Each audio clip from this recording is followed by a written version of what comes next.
À moins d'une semaine de l'ouverture de son grand livre d'histoire, voici ce que nous réserve le Puy du Fou pour cette saison 2025. Cet étrange château enveloppé par la nuit, né de choix très anciens devenus des raisons mortes, mais qui a su garder au creux de ses murailles le souvenir jaloux du passé. Abandonnez-vous donc à la complainte de ces ruines douloureuses qui nous redisent à peine ce que fut cette demeure et qui pourtant porte la trace des artisans qui l'ont élevée et des soldats qui l'ont assailli. Et puis, laissez-vous bercer par l'étang qui somnole et fredonne sa chanson d'eau. Écoutez le silence des chemins creux qui se recueillent pour vous faire confidence de ce qu'ils ont entendu. Et toutes ces pierres mutilées par le temps sortiront de leur nuit, reprendront vie pour un instant. L'histoire de la France vous remontera au cœur. Féerique et grandiose. Puy du Fou, les émotions sont éternelles. Pour cette nouvelle saison 2025, le village d'entrée de la Cinécénie va être entièrement repensé. Les anciens préfabriqués ont été retirés pour laisser place à de vrais bâtiments, créant ainsi un véritable village. Seuls les bâtiments construits pour les 40 ans, en 2017, restent inchangés. De l'autre côté du chemin, c'est le parking H qui a subi des modifications et devient un parking payant. Pour ses 18 ans, la villa gallo-romaine se dote d'une extension dans un nouveau style avec la rue gallo-romaine, abritant une centaine de chambres. De plus, le restaurant L'Atrium sera repensé avec une toute nouvelle carte. Du côté des autres hôtels, les visiteurs pourront, dès l'ouverture, observer une zone de travaux au niveau du Grand Siècle où des bâtiments sortent déjà de terre pour son agrandissement.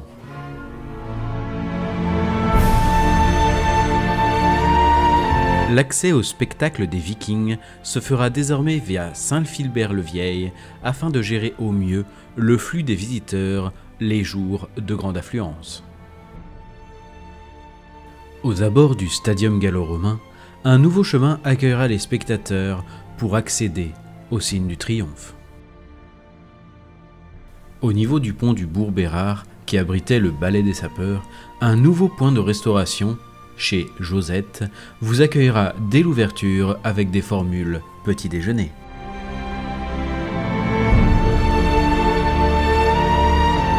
Au signe du triomphe, le scénario a été quelque peu remanié avec l'apparition d'un nouveau personnage, Aurélien, fils de Damien et Soline. Alors que le public est venu en nombre assister à la grande bataille navale organisée par le gouverneur romain, le jeune Aurélien libère le signe du poisson. Sur ordre du gouverneur, il est arrêté et condamné avec les rebelles au supplice des jeux. Mais Damien, centurion gallo-romain, se dévoue à la place des prisonniers dans l'espoir d'épargner Aurélien et Soline, son fils et sa femme. Au pied des remparts de Forognou, un mystérieux messager se précipite entre les ruines de l'ancien château à la recherche du jeune Tristan. Le légendaire roi Arthur et l'ensemble des chevaliers de la table ronde sont prisonniers des maléfices de la fée Morgane. Aidé par ses 5 fidèles compagnons et guidé par la Dame du Lac, Tristan devra faire preuve de bravoure et d'ingéniosité pour libérer Excalibur, l'épée magique du célèbre roi de Bretagne. Le monde n'est plus tel qu'il était. Morgane l'a envoûté. Elle veut gouverner les hommes. Que cherches-tu, Tristan ?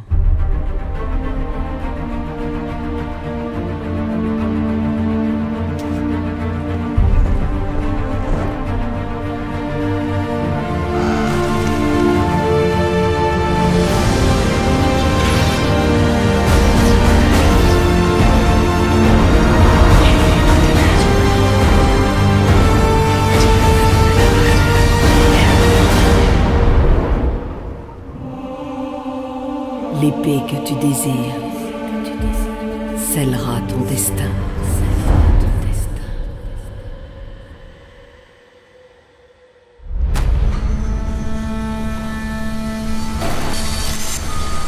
Avec plus de 40 tonnes de décors en mouvement, les remparts de la cité fortifiée de Font-Rognoux vous réservent de nombreuses surprises.